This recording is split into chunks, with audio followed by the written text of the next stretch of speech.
gars, bienvenue dans une nouvelle vidéo. Aujourd'hui, vidéo qui est consacrée aux attaquants mais qui peut aussi être utile aux défenseurs et au milieu. Aujourd'hui, on va voir comment finir devant les buts en une seule touche et améliorer cette partie-là du jeu. J'ai déjà fait une première partie il y a un moment sur la chaîne qui traite surtout de l'aspect mental, concentration et motivation. Là, aujourd'hui, on va plus se concentrer sur l'aspect technique, placement, déplacement. Vous êtes prêts? C'est parti! Ok, on va d'abord commencer sur l'aspect tactique de la chose. Il faudra se concentrer sur différents mots-clés, différents principes clés. Information, déplacement, choix, concentration. Ces 4 mots-clés vont vous permettre de vous mettre dans des bonnes conditions avant de pouvoir effectuer le geste techniquement parlant. L'information. Lorsque vous arrivez près des buts, le but du jeu, ça sera essayer de prendre l'information au maximum sur ce qui se passe autour de vous. Le placement du gardien, le placement du défenseur, votre placement, où est la balle, comment elle arrive, c'est primordial. Tous les choix que vous allez faire juste après et tout ce que vous allez essayer de faire va dépendre de cette partie-là de l'information. Une fois que vous avez pris l'information, il faudra effectuer un choix sur votre déplacement et sur l'endroit où vous allez tirer. Qu'est-ce que je veux dire par là?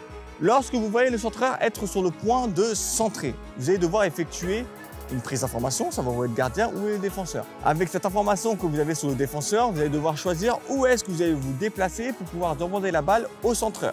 Pour le déplacement, le concept clé, c'est changement de rythme. On ne va pas effectuer un déplacement tout en gardant le même rythme que vous êtes à l'arrêt. Le but du jeu, c'est d'avoir un changement de rythme pour pouvoir perdre le défenseur et surtout prendre une distance au défenseur qui l'empêchera de vous contrer. Qu'est-ce que je veux dire par changement de rythme? C'est-à-dire qu'au moment où vous avez fait votre choix de vous déplacer à tel endroit, tac, vous allez à fond, tout de suite à fond. Même si avant, vous pouvez faker un peu en faisant le mec qui marche ou bien qui part dans une direction, le but du jeu, c'est d'avoir un changement de rythme et voire même de direction. Vous commencez à partir très légèrement vers la gauche et d'un coup, clac, vous partez vers la droite. Vous commencez à partir très légèrement vers la droite et d'un coup, clac, vous partez vers la gauche. Vous partez très légèrement vers l'avant et d'un coup, clac, vous reculez pour demander le ballon. Le déplacement, ça va être, on va dire, c'est hormis l'aspect technique, c'est le point le plus important parce qu'il va vous permettre de vous mettre dans un endroit où vous êtes libre de tout marquage et du coup, là où vous aurez le temps de pouvoir finir sans aucune gêne. En déplacement, mot-clé, changement de rythme. Et l'endroit où vous allez devoir vous déplacer, c'est dans un endroit où il n'y a personne. Et pour ça, il faut prendre l'information. Regardez où est le défenseur et aller attaquer l'espace libre avec un changement de rythme. Pour l'aspect technique, l'aspect au moment où vous allez frapper le ballon, 3 points à retenir. Surface de pied utilisée, dosage et corps penché. On va d'abord commencer par surface de pied utilisée. Lorsque vous finissez en une touche, les buts sont là, la balle vient par là, que ce soit du même côté, c'est toujours la même surface utilisée, c'est un mix entre plat du pied et coup de pied. C'est cette zone-là. Encore une fois, toujours la même zone, le métatarse interne. C'est toujours cette zone-là qu'il faut utiliser.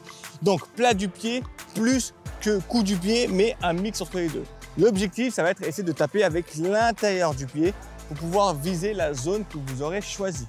Attention au timing de la frappe, c'est très important. Si vous êtes trop rapide, c'est une toile. Si vous êtes trop lent, c'est une toile. Si au niveau du toucher de balle, vous n'arrivez pas à taper la balle correctement au milieu du ballon, au centre du ballon, la balle va monter en l'air. Donc faites très attention au niveau du timing. Deuxième point, le dosage. Il ne faut pas mettre une mine, laissez tomber. La balle, si elle vient vers vous, ça ne sert à rien de mettre une mine. Parce qu'avec la force du ballon qui vient vers vous, plus si vous mettez une mine, la balle va s'envoler. Ça sera une force qui va être multipliée par je ne sais pas combien et ça va s'envoler. Ce qu'il faut faire, c'est mettre le dosage suffisant. Un petit à-coup au ballon pour pouvoir transformer la vitesse du centre en vitesse de frappe.